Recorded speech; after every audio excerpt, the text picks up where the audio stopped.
Assalamualaikum warahmatullahi wabarakatuh. Welcome back, students. Hope you all are fine. Open your book at page number 18. Continuing our lecture series, this is our lecture number 10. Dear students, today our topic is comprehension.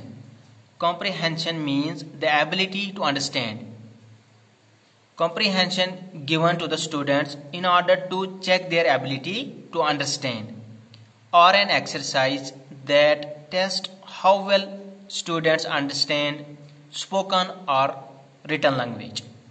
Dear students, in this chapter we will discuss this paragraph and solve the given questions. Let's start. A natural resource is anything found in nature that man can use for his benefits. What are natural resources?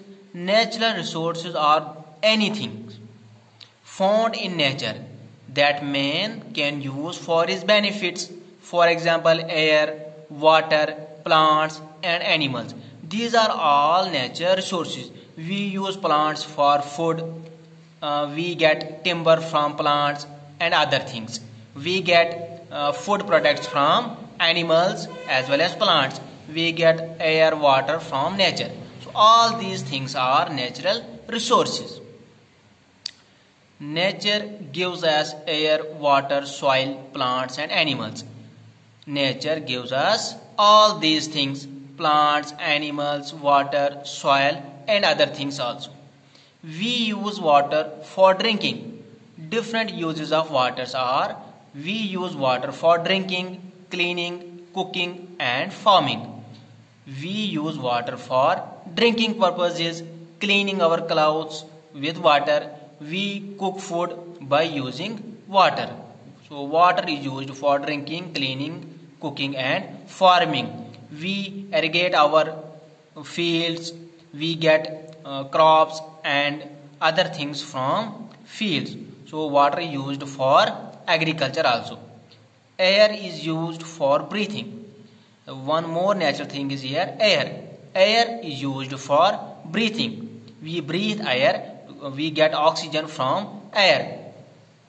All these resources are renewable. All these resources are renewable. Renewable means we get things from nature continuously.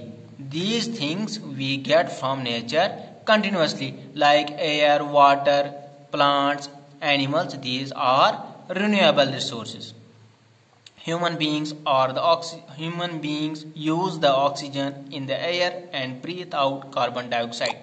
Human beings use the oxygen in the air and breathe out carbon dioxide. We inhale oxygen and exhale carbon dioxide. Trees and plants absorb carbon dioxide and give out oxygen. Plants gives us oxygen and in return they take carbon dioxide. We release carbon dioxide and plants get carbon dioxide. Plants release oxygen, we get oxygen. In this way air is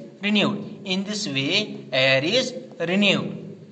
Similarly, water evaporates, condenses into clouds that give us rain. Similarly, water evaporates from seas and then condenses into clouds that gives us rain. After condensing, the clouds gives us rain. We get rain from clouds when water vapors evaporates and then condense, cool down to make clouds that gives us rain. Soil is also renewable. Soil is another resource which is also renewable, but it takes thousands of years for a centimeter of soil to form. But soil takes thousands of years for a centimeter of soil to form. A centimeter of soil to form, it takes thousands of years. Trees and animals are also renewable. Trees and animals are also renewable resources. For trees keep on growing and animals are born. Trees keeps on growing and growing. Animals are born continuously. So all these resources are nature resources. Nature resources are those things which we get from nature. Dear students, read this paragraph 2 or 3 times in order to understand it very well. In the next lecture, we will discuss question and answers from the exercise. Wait for the next lecture. Till then, Allah Hafiz. Assalamu alaikum wa rahmatullahi wa barakatuh.